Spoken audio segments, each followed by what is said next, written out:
towards social emancipation.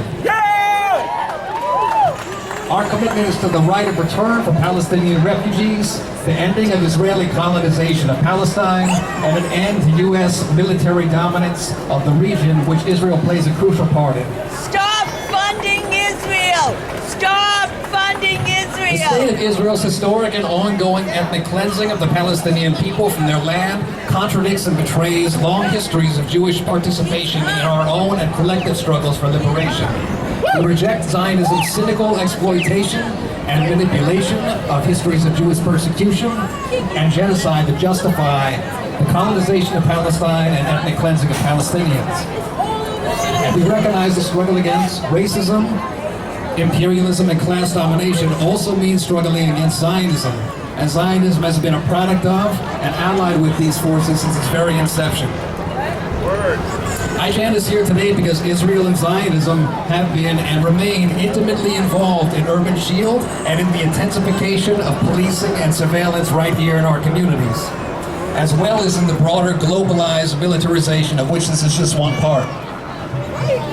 As other speakers have pointed out, while projects like Urban Shield hide behind the rhetoric of safety, security, and emergency preparedness, their real purpose is to further expand the state's ability to monitor, control, incarcerate, and brutalize its own population, us, and especially queer, class, working class, immigrant, Arab and Muslim, and disabled communities of color.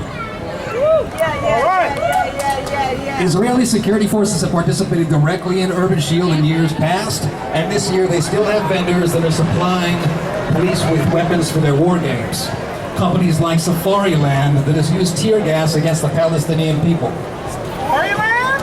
What are we, in the jungle? Animals? That's right. What are we in a jungle? Israel's connection to Urban Shield is not strange or exceptional, but rather a part of its broader role in worldwide repression, in which Israel takes the technology, military tactics and expertise, and racist brutality that it's developed over half a century of settler colonialism and ethnic cleansing, and exports that right back to our communities here. And all of this happens with U.S. funding. We give Israel $3 billion a year in aid. It's nearly 20% of the Israeli military budget.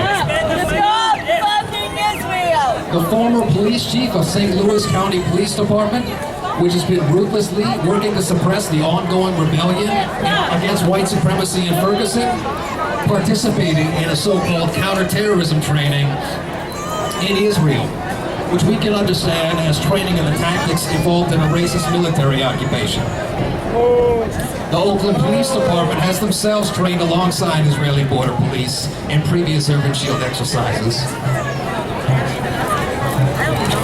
None of this is an accident, but a predictable consequence of the fact that Israel and the United States have a shared investment in maintaining and profiting off the systems of white supremacy, imperialism, and global capitalism. Urban Shield is just one of the spaces where this collaboration happens concretely on the ground, and it's therefore a space where we can resist it. Because just as global elites and militaries are collaborating with one another to better oppress us, so too are we building across borders, communities, and movements to advance a joint struggle toward collective liberation.